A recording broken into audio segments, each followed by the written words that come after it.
Para mí presentar a Tomás Palacios. Tomás Palacios nos va a hablar hoy de la revolución extrema de los materiales, de las computadoras en Venus a las celdas sintéticas. Tomás es profesor del Departamento de Ingeniería Eléctrica y Ciencias de la Computación del MIT. Es doctor de la Universidad de California, Santa Bárbara e ingeniero de telecomunicaciones de la Universidad Politécnica de Madrid. Su investigación actual se centra en nuevos dispositivos electrónicos y aplicaciones para nuevos materiales semiconductores, tales como el grafeno y el nitruro de galio. Él ha recibido múltiples premios, por mencionar algunos: el Premio Presidencial de Carrera Temprana para Científicos e Ingenieros, Premio Instituto de Ingenieros Eléctricos y Electrónicos en los años 2012 y 2019, Premio Fundación Nacional de Ciencia de Estados Unidos, Premio de la Oficina de Investigación Naval de Estados Unidos y Premio para Jóvenes Profesores de la Agencia de Proyectos Avanzados del Departamento de Defensa de los Estados Unidos, más conocido como DARPA. El profesor Palacios es fundador y director del Centro para Dispositivos de Grafeno y Sistemas 2D del MIT. Es asesor jefe y cofundador de Cambridge Electronics, y además es miembro del Instituto de Ingenieros Eléctricos y Electrónicos de Estados Unidos. Tomás, el piso es tuyo. Hola, buenos días. Antes de nada, me gustaría agradecer a la Fundación Ramón Areces por organizar este simposio sobre nanotecnología y por invitarme a participar en él. Es un verdadero placer el poder compartir con todos ustedes el trabajo que mi grupo en MIT está realizando a la intersección de la física, la ciencia de los materiales y la electrónica. El título de mi presentación, La revolución de los materiales extremos, de ordenadores en Venus a células artificiales, es muy amplio y nos servirá como excusa para resumir no solo el trabajo actual, sino también nuestra visión para el futuro de la electrónica. Comencemos. En diciembre de 1947, los laboratorios Bell anunciaron un invento que cambiaría el futuro del mundo: el primer transistor. Desde entonces, la evolución de la electrónica ha sido imparable y ha transformado todos los campos de nuestra sociedad. Esta gráfica muestra la evolución del número de transistores en un circuito electrónico en función del tiempo. No conozco ninguna otra tecnología que en el transcurso de únicamente 50 años haya sido capaz de aumentar su complejidad más de 7 órdenes de magnitud. Esto es lo que se conoce como la ley de Moore y explica el increíble impacto que la electrónica ha tenido en nuestras vidas. A pesar de este éxito sin paliativos, esta gráfica también nos muestra que los crecimientos exponenciales no pueden continuar para siempre. Por ejemplo, la velocidad de los microprocesadores, que aquí se indica con la curva azul claro, no ha aumentado en los últimos 15 años. Al mismo tiempo, cada vez resulta más difícil fabricar un transistor de última generación, como se muestra en la gráfica superior izquierda, donde se indica cuántos transistores en millones de unidades se pueden comprar con $1. Y en la actualidad se pueden comprar un poco menos de 20 millones de transistores por cada dólar de circuito integrado. Es una barbaridad el número de dispositivos, pero lo importante es que en los últimos años se ha roto la tendencia que ha durado durante décadas, de que cada año, con la misma cantidad de dinero, se podían comprar más transistores.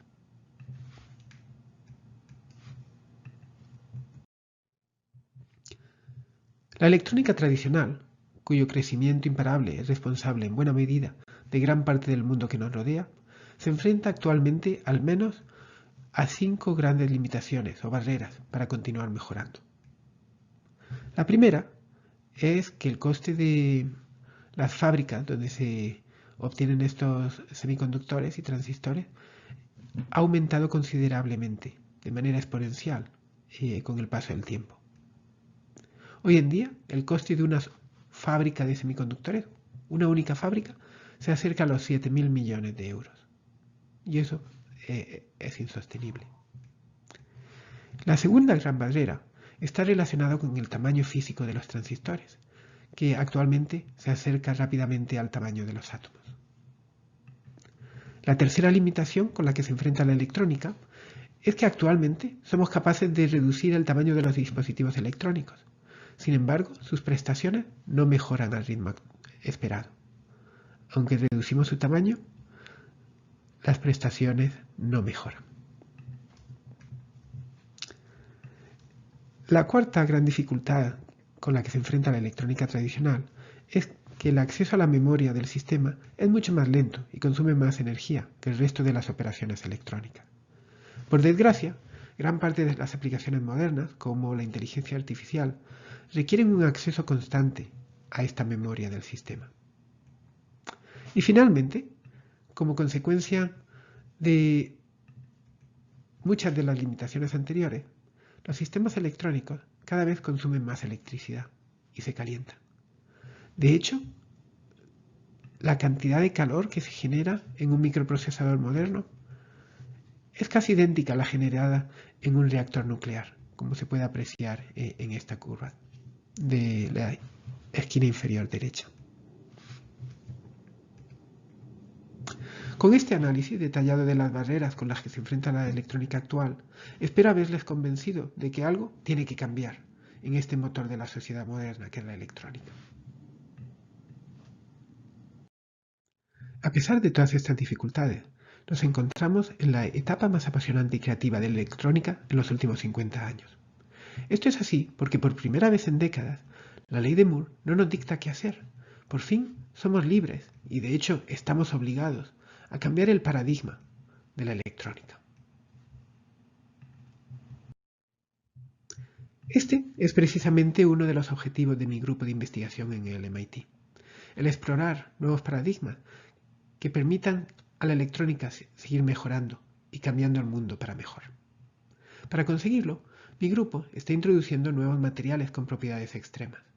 Nos centramos sobre todo en dos materiales. Primero tenemos el nitruro y galio. Este semiconductor, usado en todas las bombillas de LEDs, además posee una capacidad única para controlar grandes cantidades de corriente o voltaje. El segundo gran sistema de materiales con el que trabajamos en mi grupo en MIT son los materiales bidimensionales, como el grafeno y el disulfuro de molibdeno. Estos son unos materiales extraordinarios que tienen un espesor de únicamente una capa atómica, en el caso del grafeno, y 3 en el del disulfuro de molibdeno.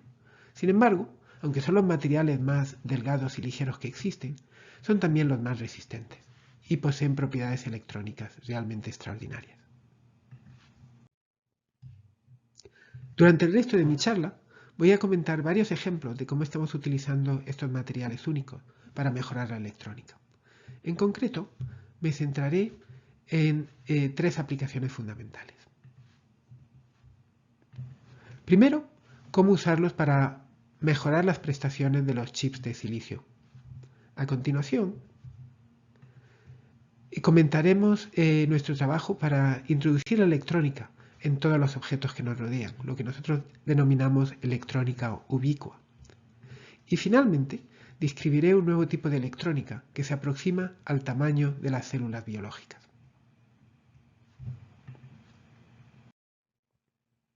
Empecemos por la mejora de las prestaciones de la electrónica convencional a través de lo que se llaman aceleradores de hardware.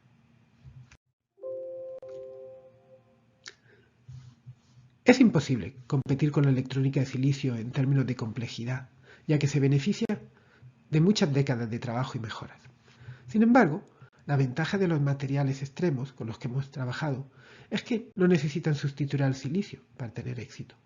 La clave es que es muy fácil integrarlos encima de un chip de silicio totalmente fabricado para aumentar sus prestaciones. Esta integración es casi imposible en cualquier otro material. Por ejemplo, esta gráfica representa a un chip de silicio con los transistores y todas las interconexiones metálicas, y resulta relativamente sencillo el transferir una capa de uno de estos materiales extremos, como el grafeno o el nitruro de galio, encima del material de silicio, encima del microchip completamente fabricado, y una vez que ya tenemos el nuevo material, fabricamos encima los dispositivos electrónicos que nos interesen. En mi grupo estamos utilizando esta propiedad de fácil integración de distintos materiales para demostrar una nueva generación de electrónica con mejores prestaciones para aplicaciones en campos como la inteligencia artificial, la detección de señales en el infrarrojo, desarrollar una nueva generación de sensores químicos o biológicos, o el aumentar las prestaciones de la computación cuántica y convencional. A lo largo de los próximos minutos daré unos pocos ejemplos de algunas de estas aplicaciones. El primero relacionado con la detección de luz infrarroja. Existe un gran interés en la detección de luz infrarroja con longitudes de onda entre las 2 micras y las 10 micras. Esto es debido a sus aplicaciones en campos tan diversos como la visión nocturna, imágenes médicas, espectroscopía química o incluso el control remoto de ordenadores mediante gestos. A pesar de este interés, la electrónica tradicional basada en silicio no se puede utilizar para estas aplicaciones, ya que el silicio es transparente a esta radiación infrarroja. El material normalmente utilizado para estas aplicaciones es el óxido de vanadio. Este material tiene un cambio de fase cuando su temperatura pasa de 80 a 90 grados centígrados. Esto significa que, por ejemplo, a bajas temperaturas, el material se comporta como un aislante, mientras que en el momento en que la temperatura del material aumenta por encima de los 90 grados centígrados, su estructura atómica cambia, lo cual transforma el material en un conductor de la electricidad. Este fenómeno se puede utilizar para detectar radiación infrarroja, ya que la absorción de estos fotones aumenta la temperatura del material, lo cual calienta el material y si tenemos el material con una temperatura base alrededor de 90 grados, en este ejemplo, en cuanto recibe unos pocos fotones de radiación infrarroja, su temperatura aumenta un poco, lo cual induce el cambio de fase y transforma el material de un aislante a un conductor. Este es el mecanismo físico por el cual funcionan, o mediante el cual funcionan la gran mayoría de detectores infrarrojos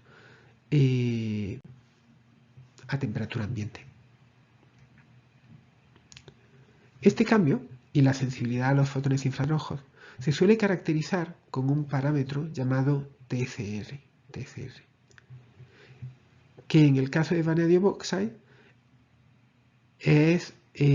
tiene un valor de 0,1 Kelvin menos 1. Y para el óxido de vanadio es básicamente el mayor valor de TCR que se conoce. Aunque el óxido de vanadio se ha utilizado durante muchos años para la detección de radiación infrarroja, su sensibilidad no es lo suficientemente elevada y su coste es prohibitivo para muchas aplicaciones. Por ello, en nuestro grupo hemos utilizado plaquetas de grafeno para demostrar una nueva generación de materiales en los que podemos controlar la conductividad eléctrica. Imaginemos, por ejemplo, que tenemos una superficie cubierta de plaquetas de grafeno, como se muestra en esta figura. Y en este caso, si se aplica un voltaje entre los extremos, se puede medir una corriente eléctrica gracias a la continuidad de las plaquetas. Si a continuación estiramos la superficie donde se encuentran las plaquetas, la distancia entre ellas cambiará y con ello la cantidad de corriente que somos capaces de medir. De hecho, si todo se diseña de manera correcta, pequeños cambios en la separación de las plaquetas pueden resultar en cambios exponenciales en la corriente gracias al efecto túnel. Es debido a este concepto tan sencillo que hemos conseguido fabricar los sensores de tensión, de estiramiento, más sensibles que se conocen, con un gauge factor o factor de calibre cercano a 50.000. Cuando deformamos la superficie, la resistencia cambia de manera muy abrupta. Y como vemos en la gráfica, en la esquina inferior derecha, este valor, alrededor de 50.000, es mucho más elevado que el existente en cualquier otro sensor actualmente en el mercado. De hecho, la sensibilidad es tan elevada que se puede utilizar para medir el movimiento de una araña en su tela.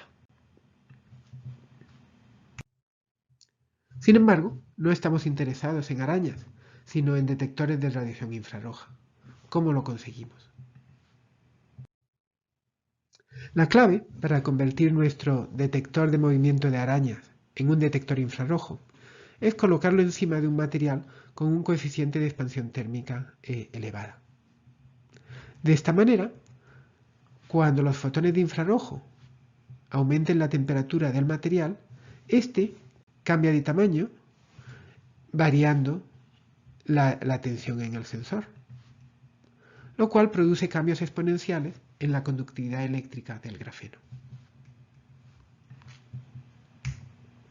Esta gráfica de aquí nos muestra la resistencia en función de la temperatura para uno de nuestros primeros prototipos de detectores de infrarrojo basados en grafeno, y como se puede observar conseguimos un TCR muy cercano a 5 Kelvin-1, lo cual es unas 50 veces mayor que el mejor dato demostrado hasta ahora en el caso del óxido de vanadio.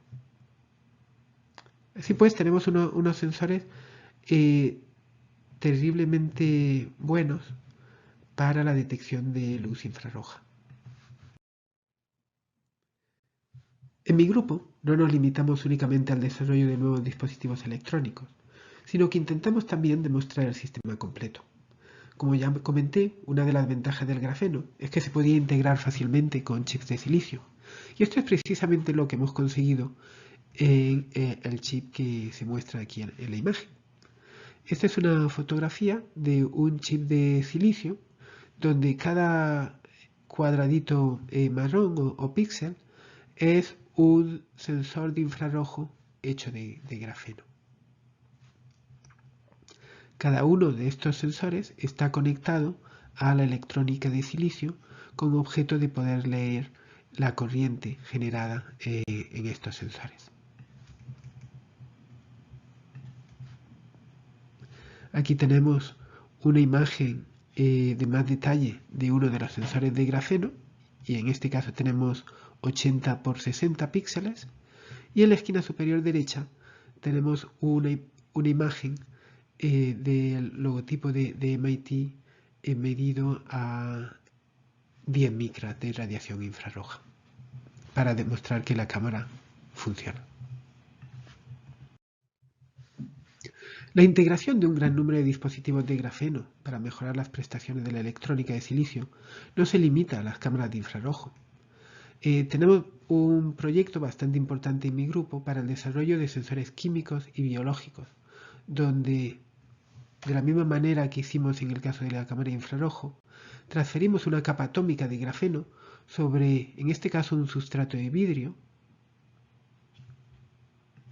y fabricamos sobre ello más de 200 sensores, como se muestra en esta imagen, para la detección de distintos iones de importancia fisiológica, como pueden ser el potasio, el sodio y el calcio. Cuando combinamos esta matriz de sensores de grafeno con un algoritmo de inteligencia artificial, obtenemos un sensor que es capaz de identificar y clasificar de manera exitosa concentraciones y mezclas arbitrarias de estos iones, como se muestra en la gráfica de la derecha.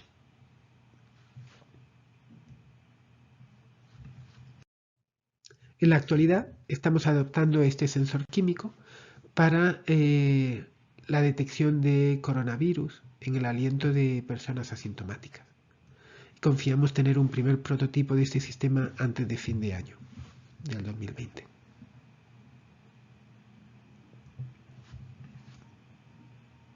Los materiales extremos no solamente nos permiten aumentar cualitativamente las prestaciones de la electrónica de silicio, sino que también nos permiten aumentos cuantitativos en las prestaciones y la manera en que funcionan los chips convencionales.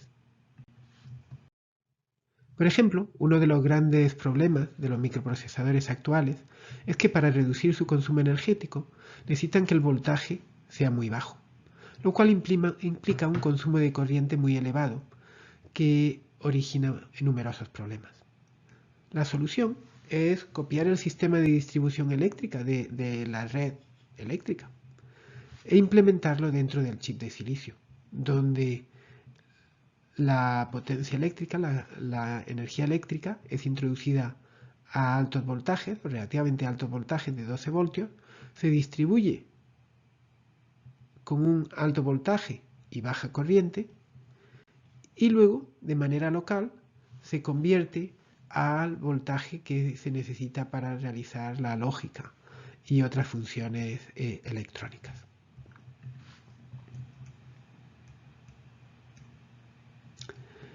El problema está en que para que esta electrónica de potencia que se usa para convertir los voltajes sea eficiente y no utilice demasiado espacio, se necesitan nuevos materiales. Se necesitan materiales extremos, como puede ser el nitruro de galio. El silicio no es lo suficientemente bueno ni eficiente. Hace unos años, mi grupo en MIT demostró el primer prototipo de la integración de transistores de nitruro con electrónica de silicio, como se muestra aquí en la imagen de la izquierda. Y el año pasado, Intel dio un paso más a la hora de llevar esta tecnología al mercado, al demostrar obleas de 12 pulgadas, donde había integrado uno al lado del otro transistores de nitruro de galio y transistores de silicio. Estoy convencido que los microprocesadores del futuro seguirán teniendo silicio, pero también necesitarán materiales extremos como el nitruro de galio para aumentar sus prestaciones.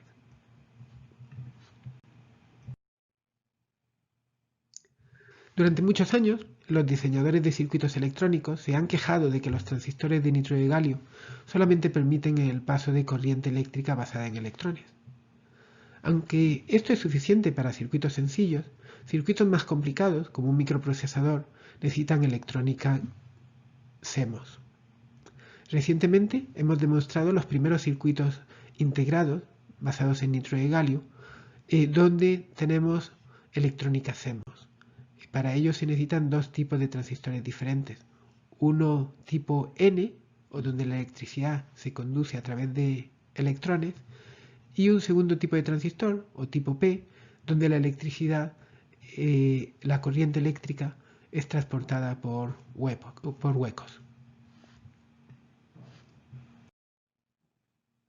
Y actualmente estamos trabajando con la profesora Marisa López Vallejo de la Universidad Politécnica de Madrid para desarrollar el primer microprocesador de nitruro de galio basado en esta nueva tecnología.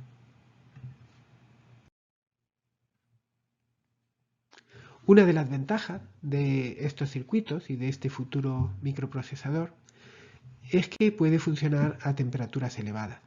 Por ejemplo, aquí tenemos un circuito muy sencillo basado en nitruro de galio que puede funcionar hasta 500 grados centígrados sin ningún tipo de degradación.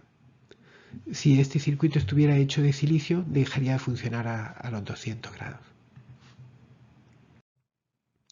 Gracias a esta propiedad de los circuitos de nitruro de galio, mi grupo está actualmente desarrollando electrónica para futuras naves de exploración planetaria.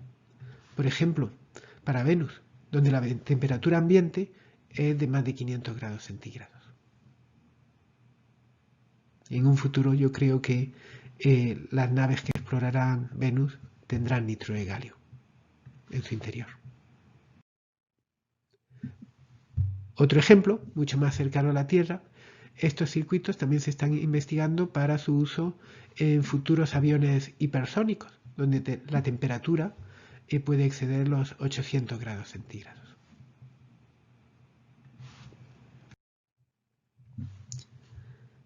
Los ejemplos anteriores están todos relacionados con cómo utilizar materiales extremos para mejorar o aumentar las prestaciones de la electrónica más o menos convencional. En el resto de mi charla quiero presentar ejemplos de cómo incorporar estos materiales en aplicaciones completamente nuevas. En concreto, electrónica. Estoy convencido de que en el futuro la electrónica será ubicua y dotará de inteligencia y comunicación a todos los objetos de nuestro alrededor. Sin embargo, para que esto se convierta en realidad, primero necesitamos desarrollar nuevos métodos de fabricación electrónica.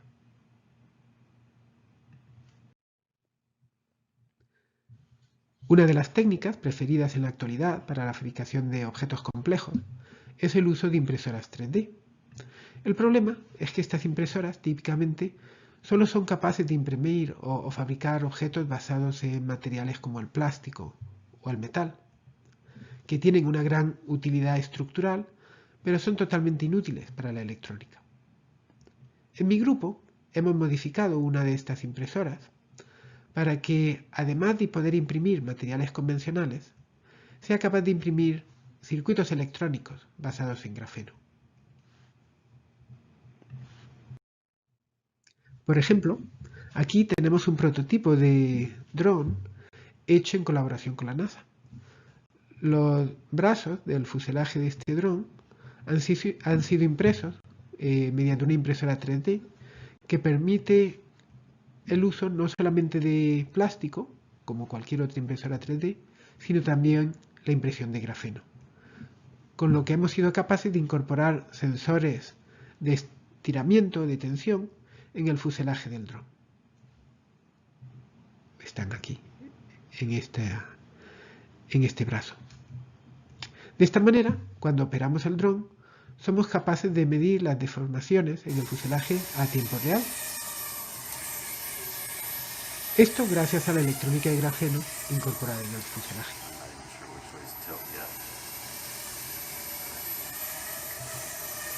Entonces el dron tiene el sensor de grafeno y a tiempo real podemos medir la resistencia en este sensor que es proporcional a la deformación de los distintos brazos del fuselaje.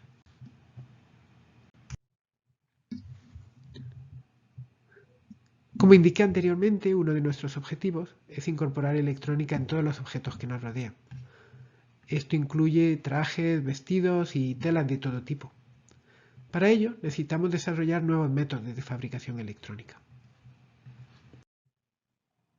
Mi estudiante, Alisa Luo, en colaboración con el profesor Wojciech Matusik en MIT, ha desarrollado una nueva generación de fibras textiles donde un núcleo metálico, mostrado aquí a la izquierda, se rodea de un nanomaterial grafítico en el centro y cuando se entrelazan dos fibras de este tipo, la corriente entre los dos núcleos metálicos depende de cómo de juntas estén las fibras, lo cual nos permite calcular la fuerza o la presión ejercida sobre la tela. Y esto se puede utilizar para desarrollar un nuevo tipo de dispositivos y sistemas electrónicos.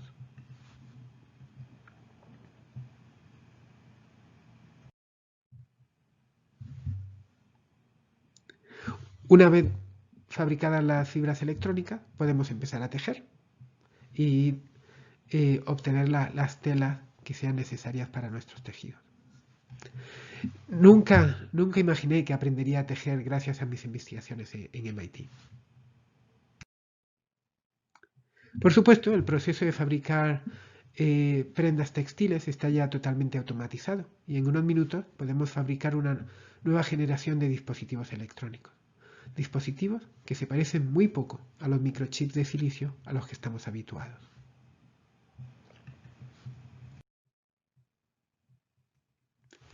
Estos nuevos dispositivos, por ejemplo un jersey, permiten interactuar con la electrónica de una manera totalmente nueva.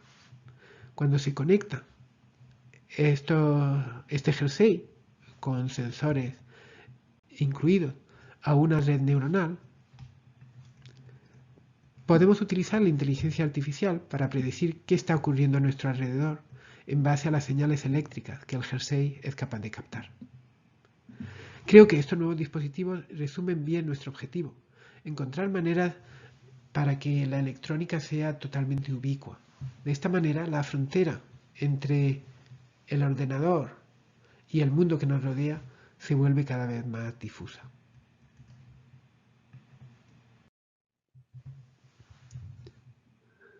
Pero todavía queda mucho trabajo por realizar. Incluso si conseguimos incorporar electrónica o inteligencia en todos los objetos de nuestro alrededor, todavía tenemos que resolver muchos otros problemas importantes, como puede ser cómo proporcionar energía eléctrica, que es imprescindible para que cualquiera de estos dispositivos funcione.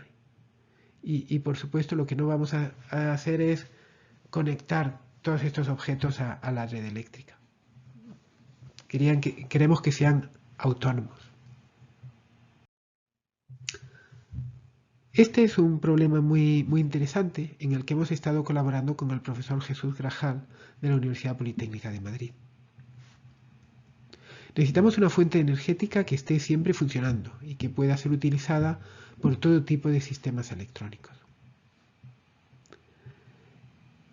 Tras estudiar casi todas las fuentes energéticas obvias, como pueden ser la energía solar o las vibraciones, nuestro grupo decidió centrarse en la energía de las ondas de radio que se usan para transmitir el Internet y las comunicaciones móviles de 5G, de quinta generación. Esta es una fuente de energía que siempre está disponible, independientemente de si es de día o de noche, o si estamos dentro de un edificio o fuera. Y por tanto, si somos capaces de utilizarla, nos permitiría acercarnos a nuestro sueño de electrónica ubicua y autónoma.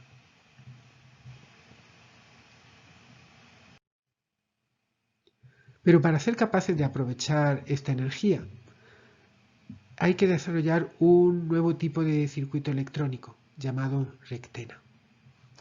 Este está formado por una antena y un circuito capaz de rectificar las ondas de radio para generar un voltaje continuo que nos permita alimentar a la electrónica. Por otra parte, para que sirva en nuestro sueño de electrónica ubicua, es necesario que esta rectena se pueda realizar mediante métodos de fabricación compatibles con sistemas de gran tamaño, bajo coste y flexibles. Así que no solo es importante si somos capaces de hacerlo, sino cómo fabricamos esta rectena. Y una vez más, los materiales extremos acuden a nuestra ayuda. En este caso utilizaremos el molibdeno de disulfuro, que es un material compuesto únicamente por 3 láminas de átomos.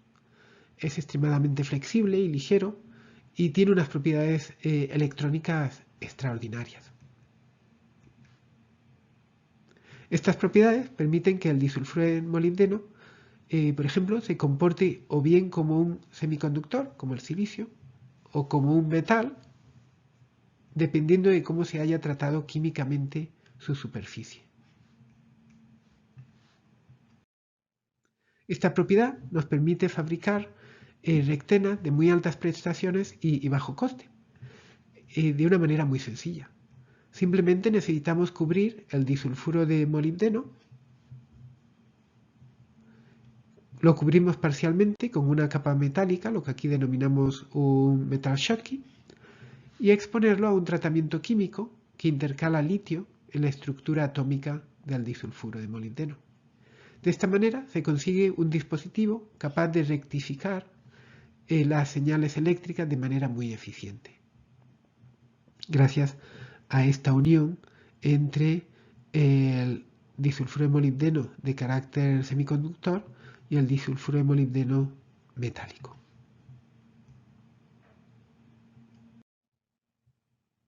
Para terminar la rectena, simplemente se añade un segundo contacto, en este caso un contacto óhmico, en la parte metálica del disulfuro de molibdeno. Y aquí tenemos una imagen de microscopía electrónica donde se muestra el contacto Schottky encima del disulfuro de molibdeno y el segundo contacto, en este caso, óhmico. De esta manera hemos conseguido desarrollar una rectena totalmente flexible que es capaz de captar señales emitidas por los routers de Internet, Wi-Fi y de telefonía de quinta generación.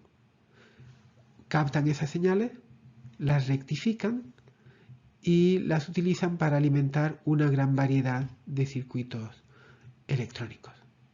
En concreto, la rectena, que se muestra aquí a la derecha, funciona a una frecuencia de 2.4 GHz y una potencia de entrada de unos 130 microvatios. Y de esta manera somos capaces de transferir a la carga una potencia total de unos 40 microvatios, lo cual es suficiente para una gran variedad de chips y funciones, como se pueden ver en la gráfica de la esquina inferior izquierda, donde se muestra cuánta potencia eléctrica se necesita para hacer que funcionen distintos tipos de chips, desde conversores analógicos digitales a interfaces biomédicas, sensores de glucosa, procesadores de audio, etc. Todo este tipo de chips se pueden alimentar simplemente de las ondas Wi-Fi que nos rodean. En los últimos minutos de esta charla me gustaría describir otro proyecto que denominamos células sintéticas. Creo que también puede ser muy importante para el futuro de la electrónica. En mi grupo, como ya he comentado anteriormente, estamos muy interesados en investigar los límites de la electrónica. Y uno de estos límites está relacionado con el tamaño mínimo de los sistemas electrónicos. Actualmente creo que este límite, para muchas aplicaciones, es de unos pocos milímetros cúbicos. Es difícil encontrar un sistema electrónico que sea mucho menor de este tamaño. Al mismo tiempo, la naturaleza nos sorprende constantemente con la flexibilidad de sus microsistemas. Por ejemplo, en cada una de nuestras células se encuentra una variedad de sensores, lógica, sistemas de memoria, comunicación y métodos para obtener energía. Y todo esto en cada una de nuestras células en un volumen que es entre 100 y 1000 veces menor que el menor de los microsistemas basados en silicio. Entonces la pregunta está, ¿podemos aprender de la naturaleza? ¿Podemos aprender de la biología y copiar alguna de estas ideas y utilizarla en el desarrollo de futuros microsistemas electrónicos? Eso es lo que estamos intentando.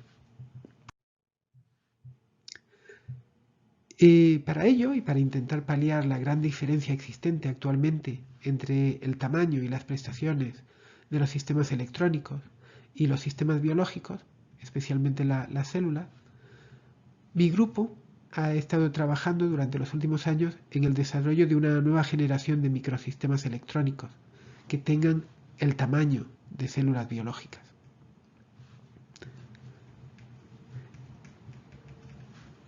En esta transparencia tenemos unas imágenes de algunos de nuestros prototipos.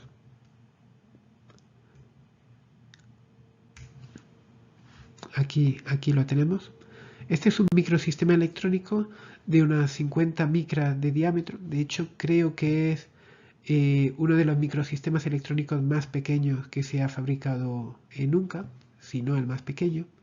Y es totalmente autónomo y cuenta con al menos 3 sensores químicos, lógica, un poquito de memoria, un reloj para controlar durante cuánto tiempo el microsistema, que nosotros llamamos células sintéticas, ha estado expuesto al ambiente externo, etc. Una gran variedad de sensores y dispositivos, todos integrados en un tamaño de menos de 50 micras. Este nuevo tipo de microsistemas creo que tiene el potencial de transformar la electrónica y nos permite explorar temas como cuál es la funcionalidad mínima que es útil para aplicaciones reales, una vez que tenemos estos microsistemas del tamaño de células, y cómo podemos comunicarnos con ellas y cómo podemos construir sistemas más complejos a partir de microsistemas que son muy sencillos. Por tanto, actualmente tenemos prototipos, pero hay un campo inmenso por explorar.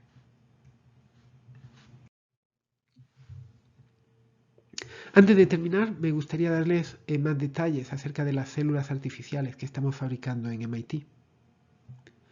Actualmente tienen un tamaño entre 40 y 50 micras, aunque estamos trabajando en una nueva generación de tan solo 5 micras. Estas células están formadas por una combinación de materiales extremos, incluyendo el nitro de galio, el disulfuro de molibdeno, el grafeno e incluso el silicio. Y podemos fabricar millones de células al mismo tiempo. Por ejemplo, en esta fotografía tenemos un pequeño recipiente que tiene más de 100.000 células sintéticas en suspensión acuosa.